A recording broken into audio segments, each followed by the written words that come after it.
Well, welcome. Thank you for being here. I want you to turn to Matthew chapter 5. We're making a little progress. We're moving into verse 23 and 24. And I thought it was going to be a material that would be easier to handle and wouldn't be so heavy, but it got worse. So if you want to leave now, I would completely understand. There goes 5 people. So we're going to begin to read at verse 21 and read down through verse 24. There is one more section to this illustration that he's giving to us. It's the first illustration in 6, and it goes from verse 21 down through verse 25. So there is one more section to this, but I'm sorry, down to verse 26. So verse 25 and 26 will be another part of this whole study, and it's all in progression as you have seen and will understand. So he begins in verse 21 by saying, "You have heard it said by those of old, you shall not murder. And whoever murders will be in danger of the judgment. But I say to you that whoever is angry with his brother shall be in danger of the judgment. And whoever says to his brother, Raca, shall be in danger of the council. And whoever says, you fool, shall be in danger of hellfire. Therefore, if you bring your gift to the altar, and there remember that your brother has something against you, leave your gift there before the altar and go your way. First, be reconciled to your brother, then come and offer your gift." Now the section we're dealing with is verse 23. Therefore is the opening word. And you know that the word therefore means what I'm going to tell you is based upon what I've already told you, which obviously ties it all together. So that brings us right back to verse 22. But much more than that, we'll get into that in a moment, much more than that, it ties you back into really all the rest of the sermon, which begins clear back at the beginning of the chapter in verse 3 with the Beatitudes.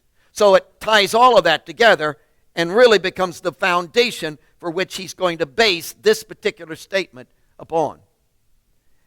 And it seems to me there's a problem with the Sermon on the Mount that I have faced. I guess I didn't really recognize it or state it, but as I look back, there's a basic problem with the Sermon on the Mount I think that most of us have.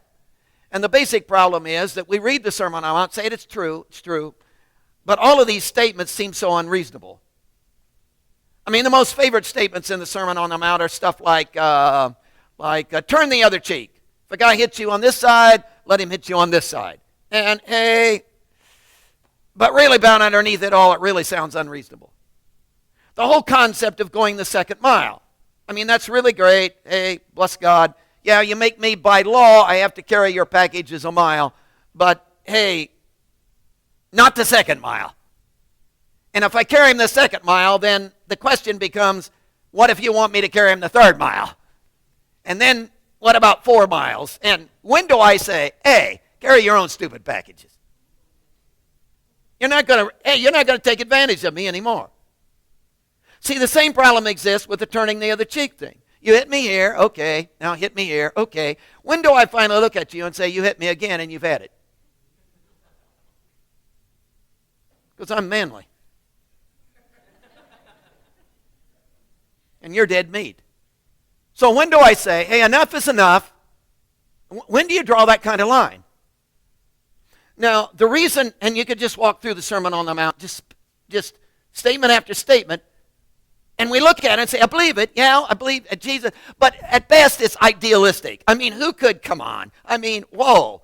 And this statement on the anger thing that we've been trying to deal with in verse 22 is the same way. Whoever is angry with his brother. Come on. Who hasn't been angry? Who doesn't get angry? Who has eliminated anger in their life? Who can say, hey, nothing upsets me. Everything's cool. I love everybody. Who can say that? I mean, this is so unreasonable. We know it's there. It's idealistic, but who can pull that off?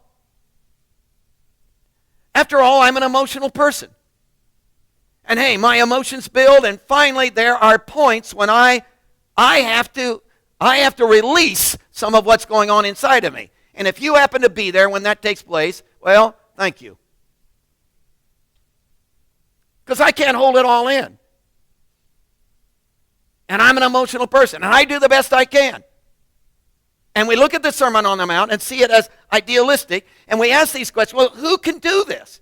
How can you do this? How could you possibly? Now, the reason that's a problem is because we've taken you got to get this, we've taken the Sermon on the Mount, and we've brought it into our world and our perspective. And our world and our perspective is a self-sourcing, doing world. Because we're always into production. I've got to do this. Yeah, my week is really full. I'm going to have to go over it. Then I got to pull off. Then I got to get done. Then I'm over here. Then I'm going to. And it's all, I'm full. My whole life is full of a schedule that literally reeks with my doing.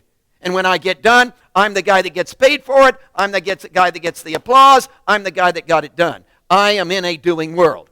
So we take the Sermon on the Mount, we read it, we believe it, we read it, we pull it into our world, and we see it through a perspective of doing. So we immediately ask the question then, on all of these kind of statements, unreasonable statements that are being given to us in the Sermon on the Mount, we immediately look at them and say, how can you do that?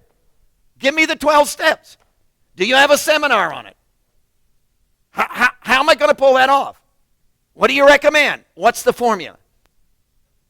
And the minute you approach the Sermon on the Mount that way, you have literally, actually destroyed it. Wouldn't it be something, ladies and gentlemen, if the Sermon on the Mount is not a picture of what you are supposed to be?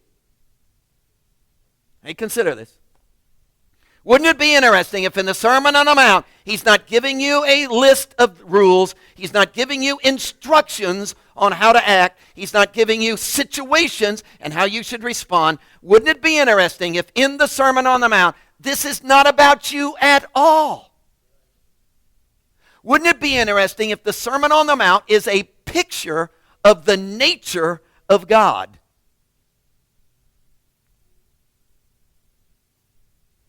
This is how God is.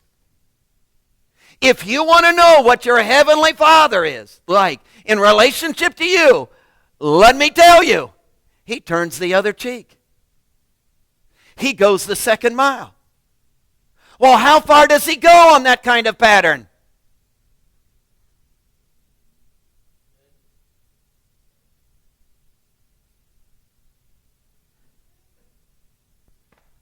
If you're angry with your brother, guess what? He's never angry with his brother. And this is a picture. Isn't that phenomenal? This is a picture, not of you at all. This is a picture of the divine nature of God. Well, why is that so important? Because, ladies and gentlemen, he starts, are you tracking with me? He starts the Sermon on the Mount with what? Let me tell you who you are. Helpless. Poor in spirit. The first words out of the man's mouth about you is, you're helpless. You're poor in spirit. You have no resource. You're totally inadequate.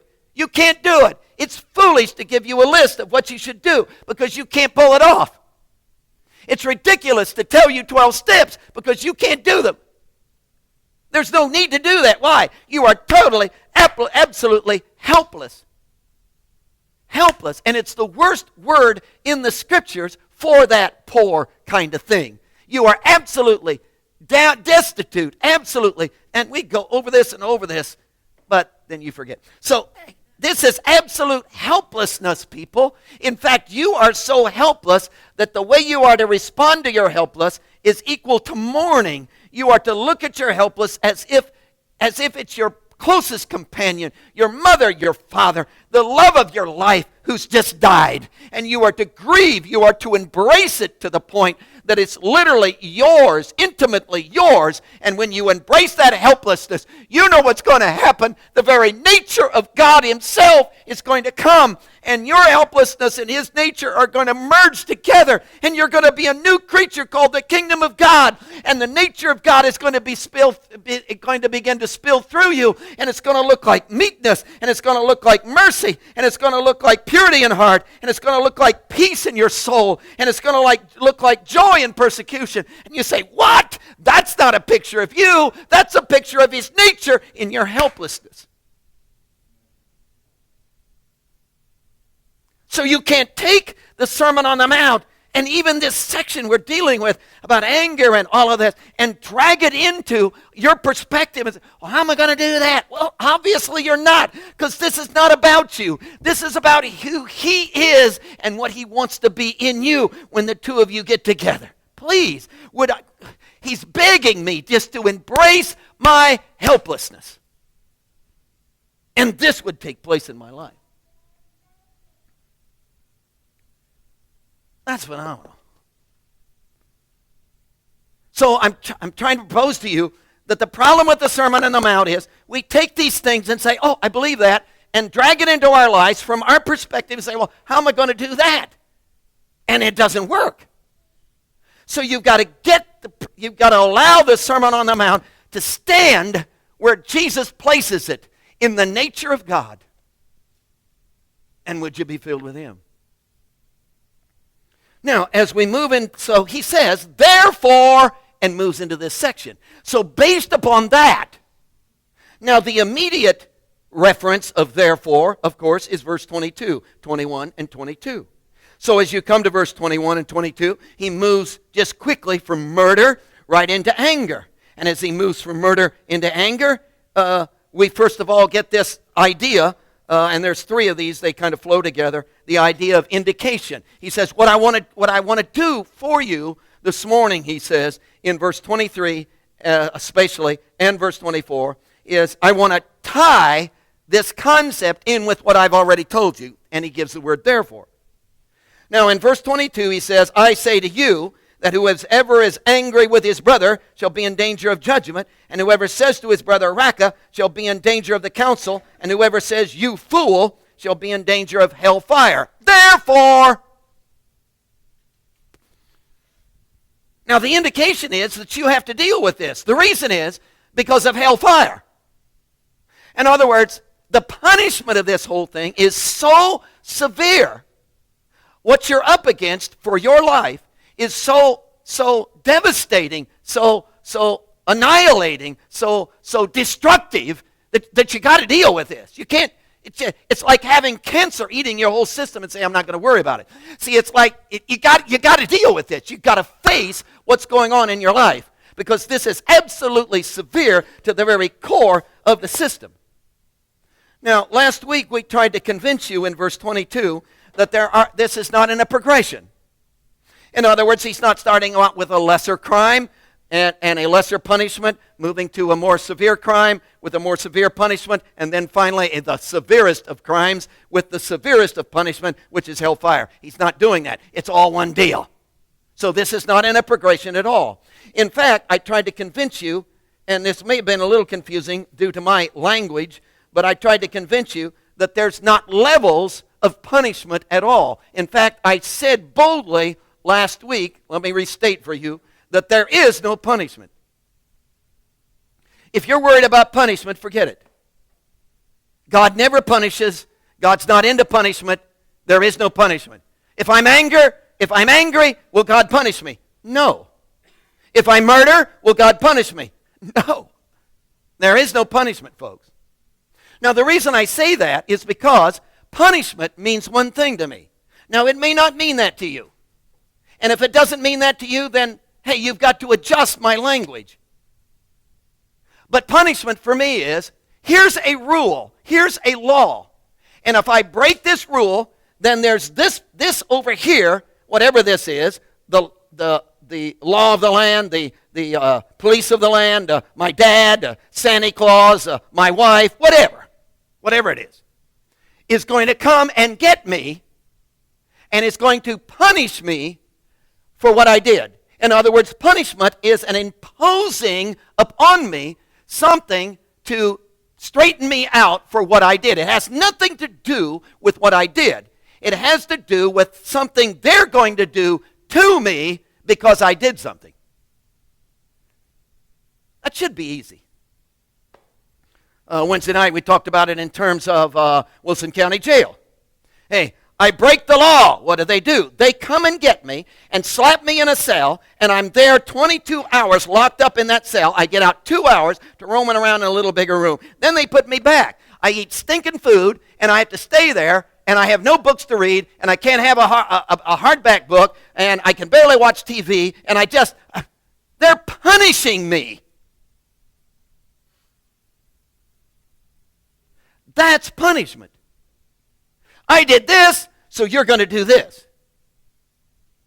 But what the Bible's talking about, folks, is that when I'm involved in this over here, breaking the law, God doesn't come and do something to me. There is contained within the breaking of the law a destruction of its own.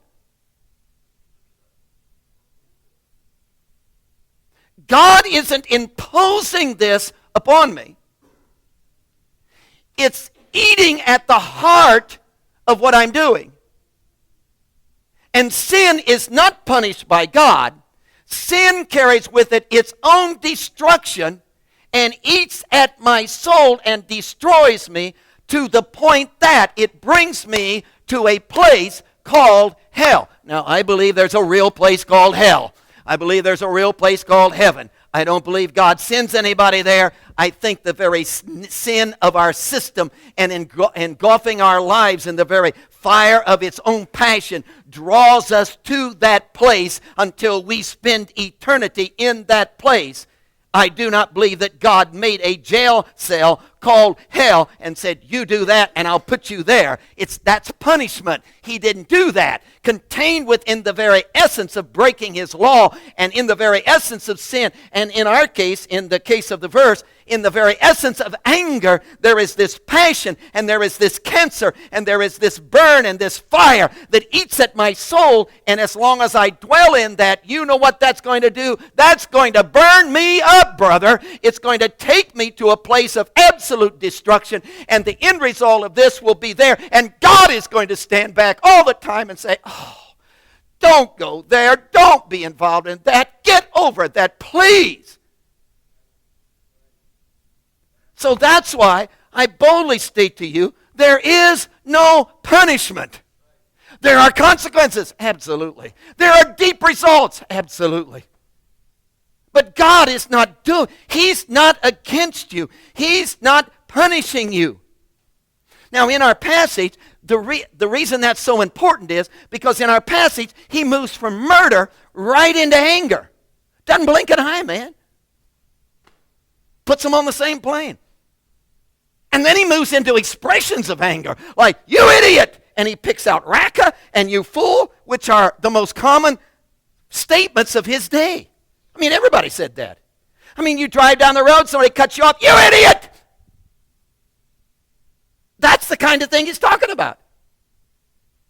And he takes the expression of saying you idiot, you fool, you moron. He takes what's going on inside of you that feels that way towards someone else and says it's the same as murder, it's the same as anger, it's the same as you fool, it's the same as raka, it's the same as you imbecile, it's the same as you moron.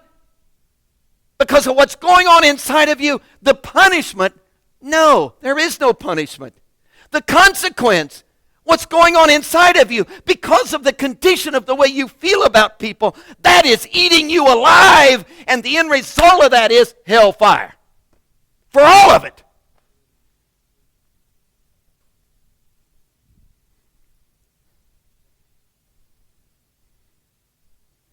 Everybody have a question? Everybody who has a question, leave your hand down. Oh, brother. Come on, that isn't that hard, is it? So there's not, if you say you fool, you'll get one punishment. No, there is no punishment. It's the condition that's within you and the consequence of that condition. And where this is taking you. And Jesus is weeping over that thing, man. He's pounding that thing. He's saying, whoa. The punishment, there is no punishment. The consequence spills out of the sin itself.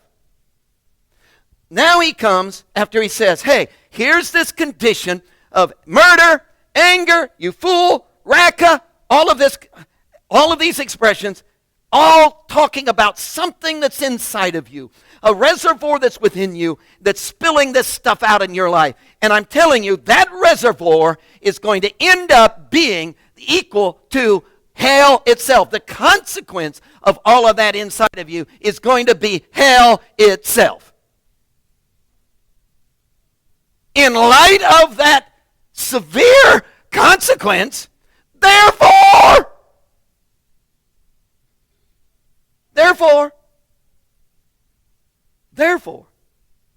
you got to deal with this, man, he says.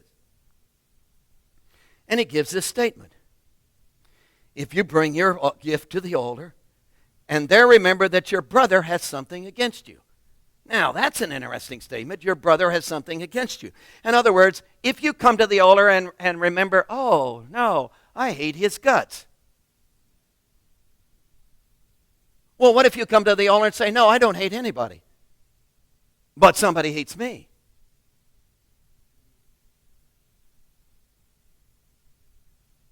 I don't have anything against anybody. Oh, but somebody has something against me.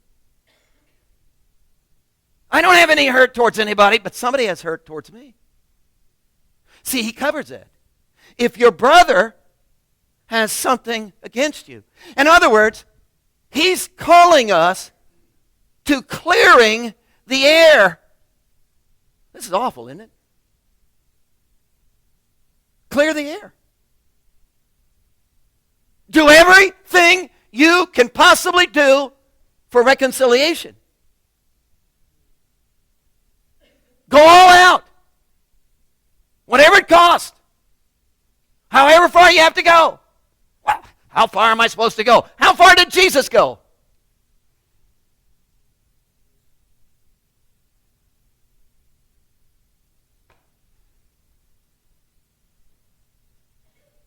That's his impact.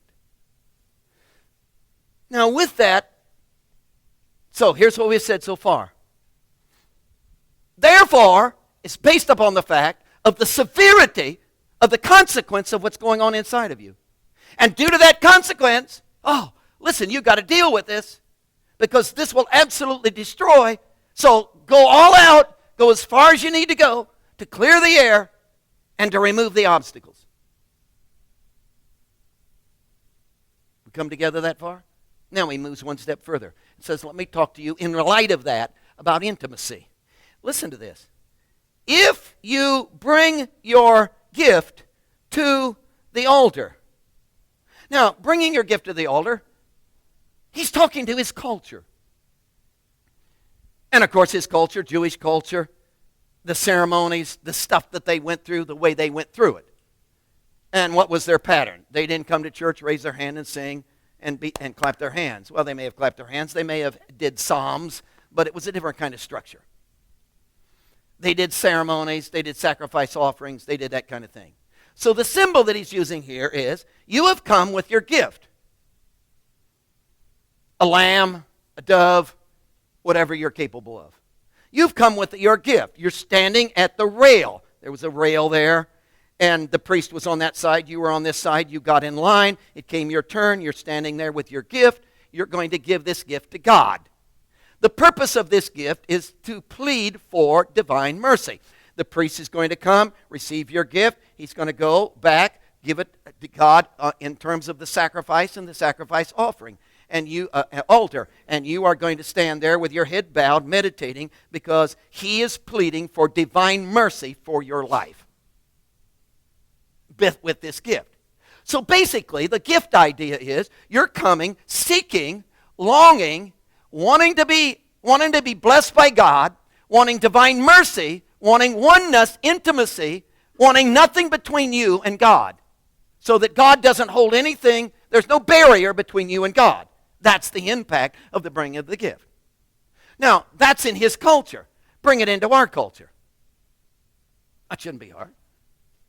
We don't offer gifts of sacrifice, animals, and that sort of thing. You don't stand at a rail. We all come in. You're all over the place. So here we are. For instance, we worship. The band leads us. Sean leads us. We worship. Some of us raise our hands. We clap. We sing these songs. We don't sing Heartbreak Hotel. We don't sing a whole lot of shaking going on. By the way, these are some of my favorite songs. See, we don't sing any of those. We sing all songs focused on Jesus. In fact, if it isn't about Jesus, I don't want to sing it. I'm not interested in saying, "I'll fly away, oh glory," which doesn't have Jesus in it any place. I'm not interested in singing it. Well, it's one of the old hymns. Well, you take it and sing it someplace else. We don't want to sing it here. Why? Because it's not about Jesus. It's about Jesus, I don't want to sing it. Why? Because worship is all about, and the reason we raise our hands, it's a symbol of surrender. Everywhere you go, all over the world, when you put a gun in their back, any language, this communicates. So the raising of hands is an idea of surrender. So what we're saying is, I surrender, man.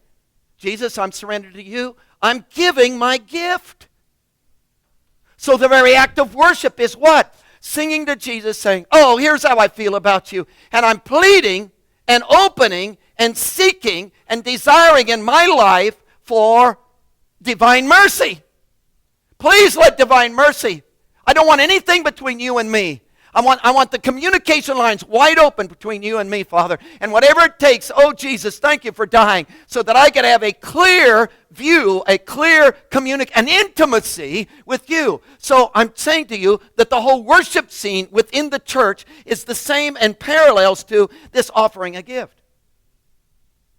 I would say to you that the preaching is parallel to this statement of offering a gift as well. You know why we sing? Yeah, we take, 25 minutes? Sometimes he goes over. But we take 25 minutes for what? To sing. Why? To kill time. Yeah, we have to kill time. Well, yeah, then we'd end up with, see, when you don't sing, it's like Wednesday night. When you don't sing, I go for an hour. So you got to sing to cut the preacher down. So we're really wasting time, which is why some of you don't come till the singing is over. Because you don't want to waste time. That isn't why we sing. See, we sing to clear the air, worship, and get communication, openness. We're expressing and seeking so that when the word is opened up, all the barriers are gone. Now, they're not gone out there, and demonic forces haven't been eliminated, but they've been pushed back, and there's clarity in here. There's clarity in here so that the Word of God can literally come like a sharp two-edged sword and do something in the depth of our hearts and our lives. So that's the purpose. We worship so that the Word can, be the sharp two-edged sword that cuts away everything that divides us from Him, because it's the gift thing again. We're bringing a gift. We're seeking. We're open. We're saying, God, we're giving this to you, now you give to us, and let's have communication here. See, it's the equivalent to this gift of the altar thing. So it's the same kind of dynamic. Prayer, same thing. Why do we pray? Because we're pleading for God to bring His divine mercy and literally pour it upon us. We don't want any barricades. We want communication set up. So he says, therefore, due to the severity, you got this reservoir inside of anger that spills out in all of this stuff. Murder, racket, belittling, demeaning, how you feel about people. And where does it lead to? It leads straight into the abyss of hell itself. Why? Because that's the core of anger itself, is hell, and it's going to be the consequences. And based upon the severity of that, when you come, you get the picture? When you come to say, oh God, I don't want anything between you and me. Oh God, I want to worship. Oh God, I want your word to do its thing in my life. Oh God, I want to plead with you for your presence to be in my life. When you come doing that,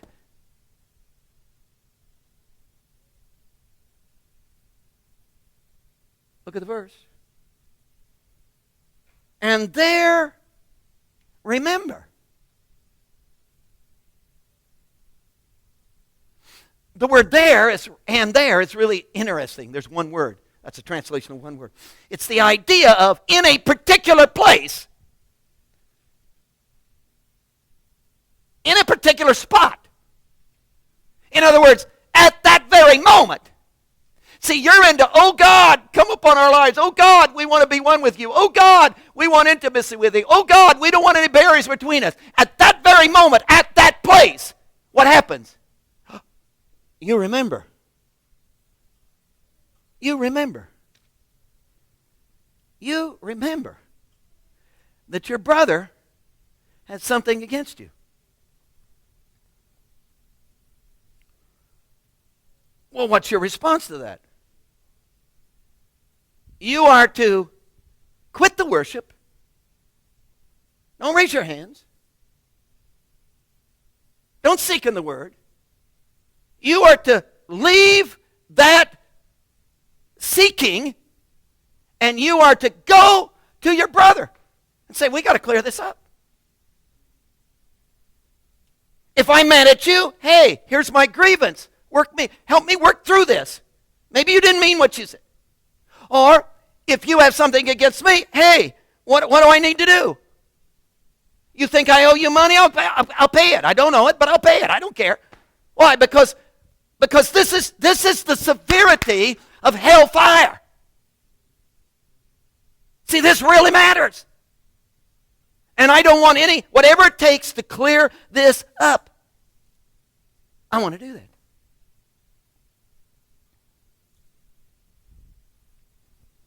Now, we've said two things. Walk with me. Anger, murder, anger, raka, you fool, is all an expression of this down here. And God doesn't punish this down here. He isn't punishing because you did this. He isn't punishing because you did this. He doesn't punish you because you murdered. God isn't into the punishment business. God sees that this down here, which caused all this up here, is like a cancer that's eating you alive. And it's going to bring you to absolute death. It's going to burn, fester. It's going to pull the rug out from the entirety of your life. And you're going to end up in a state of hellfire. And because of the severity of that, therefore, when you come and say, oh God, I want oneness with you. Oh God, I want intimacy. I don't want anything between you and me. And at that moment, when you do that, you remember, somebody doesn't like me. Somebody has something against me. You are to move from that spot and go to your brother and do everything you can do to clear it up. That's what he says.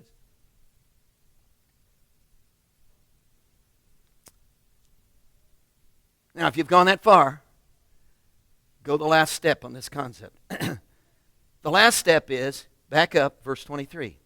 Therefore, that's interesting.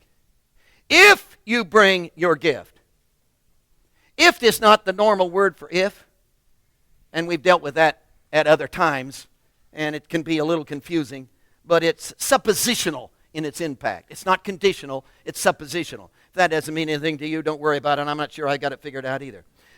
It's not a hypothetical situation that he's pulling out. Here's what he's saying. He's saying, I don't know whether you're going to come and worship or not. I don't know if you're going to bring a gift to God or not. I don't know if you're going to go after divine mercy or not. I don't know if you really want oneness with God or not. If you don't worry about this. See, if you're not interested in that, don't worry about it.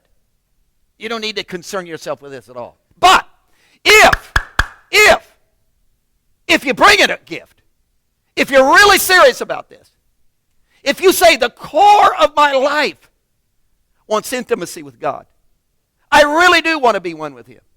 If that's your condition, and you come bringing this gift, oh God, I want oneness with you, of worship, bringing this gift of, oh God, I'm in your word, speak to my heart, and you're really serious about this, and when you come to that spot, you remember. You remember. You remember. Some of us have a hard time with our memory. But it's interesting that the Greek word for bring, therefore if you bring, is in the active voice, meaning you're responsible for the seeking. Come on. This isn't I'll stay home and sleep and maybe God will find me. This is not that. This is you are responsible for the seeking. In other words, the impact is, would you crank your life up, please? Would you get it with the program? If you want oneness with God, would you go after Him? Would you please go after Him? Would you seek Him with your whole heart? And guess what? If you'll seek Him with your whole heart, He'll find you. See, He'll find you. So the impact of the bring is, you're responsible for that. But the impact of the remember verb is not in the active voice, meaning the subject is responsible. The impact of the remember verb is, it's in the passive, which means somebody's going to act upon you. In other words, here's the idea of the verse. Come on, this is not hard. Here's the idea of the verse. Over the severity of hell. Oh man, anger, all this stuff in my life. Severity of hell. Therefore, because I see that, therefore, oh God, have divine mercy on me. I want intimacy with you. I'm coming after you. I want all the barriers torn down. I'm seeking you with my whole heart. When I step into that and God draws close, I'm going to remember. He's going to act upon my life. And I'm going to remember. He's going to cause me to remember. In other words, the impact of the verse is, you can't come to God and have disturbance and upset with your brother without him talking to you about it. Isn't that irritating?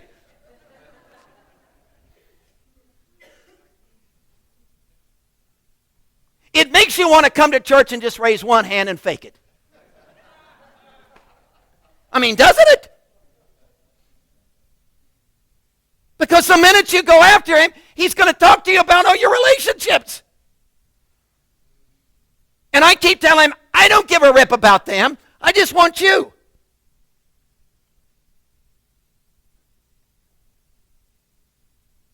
See, if I had my way, we'd just have a church of my wife and myself. We'd have a home church, and we'd worship in our living room and stay away from all of you.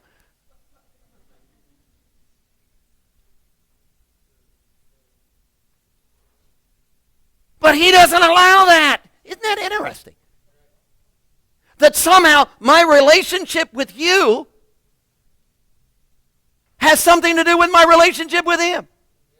And if this was just one place, I could get over it real easy. I could handle this verse. I could twist it. I could get over it.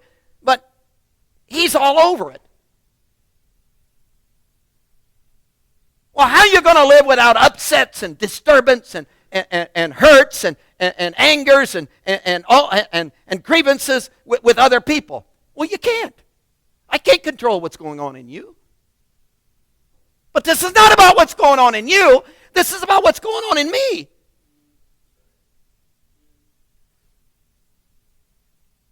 And the minute I step into his presence and say, oh, now bring it into the concept of the new covenant, which he's talking about.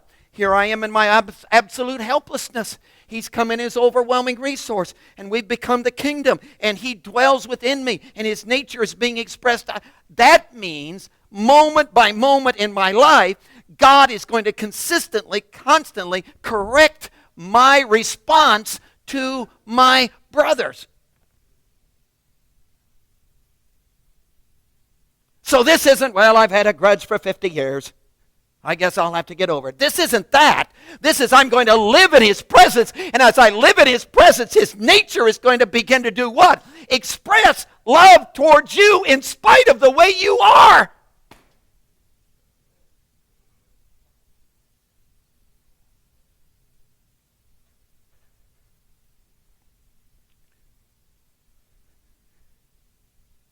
Wouldn't it be interesting if you could live a life where nobody makes you mad?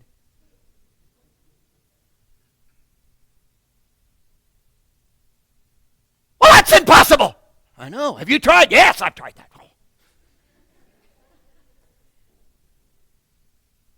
Helpless, filled with his nature. Is God that way?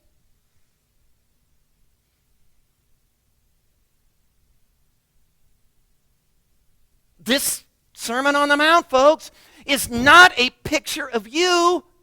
It's a picture of him. This is the way he lives. And I'm in such helplessness that I'm saying, oh, and he comes, and then, oh, and his nature begins to, and I begin to, oh, I'm experiencing this because of. So this is not a challenge for you to do better.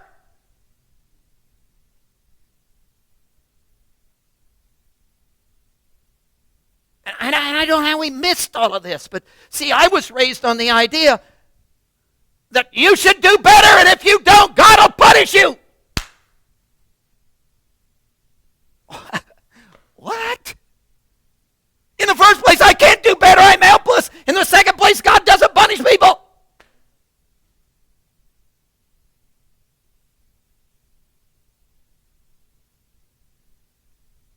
Wouldn't it be something?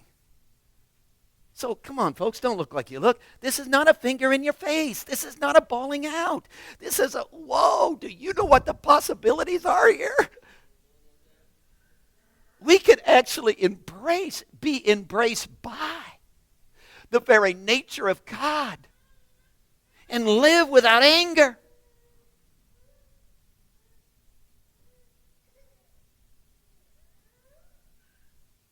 Wouldn't that be great? Oh, Jesus.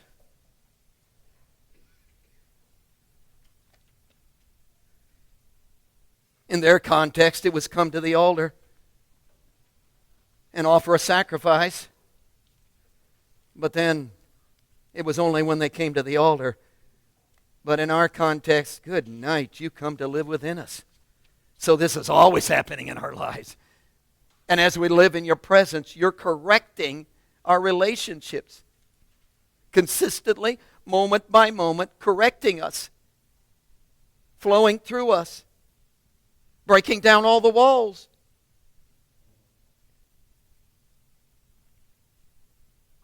Please, Jesus, you got to do something in my life. You got to take me out of this doing mode. I want to embrace my helplessness.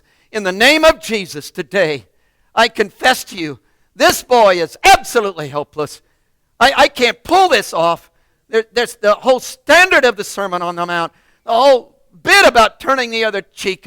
Just take a gun and blow their heads off. I just can't, Lord, there's no way I'm going to handle it, God. So I admit to you my helplessness. Could you come in the wonder of who you are?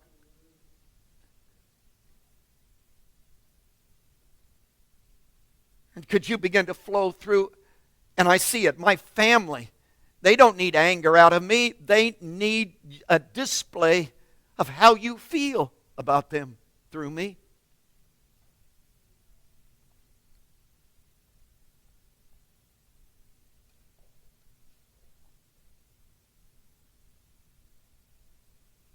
My brother doesn't need a finger wagged in his face telling him where he's wrong. That happens to him continually. He needs an arm around his shoulder. Well, what if he's conning me? God, whoa, have I not conned you hundreds of times?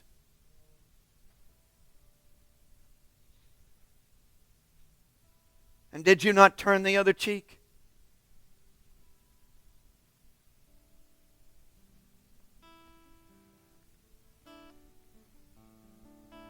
Do I want to be like you, Jesus, or don't I?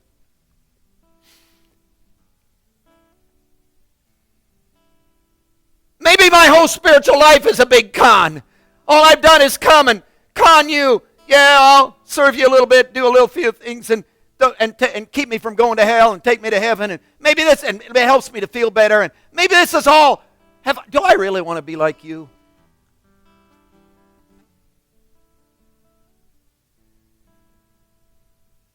Do I really want to be your expression in my world? A display of your nature?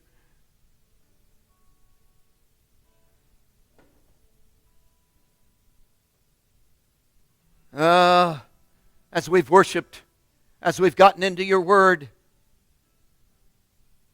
we're remembering. You have come. We're remembering. We're remembering.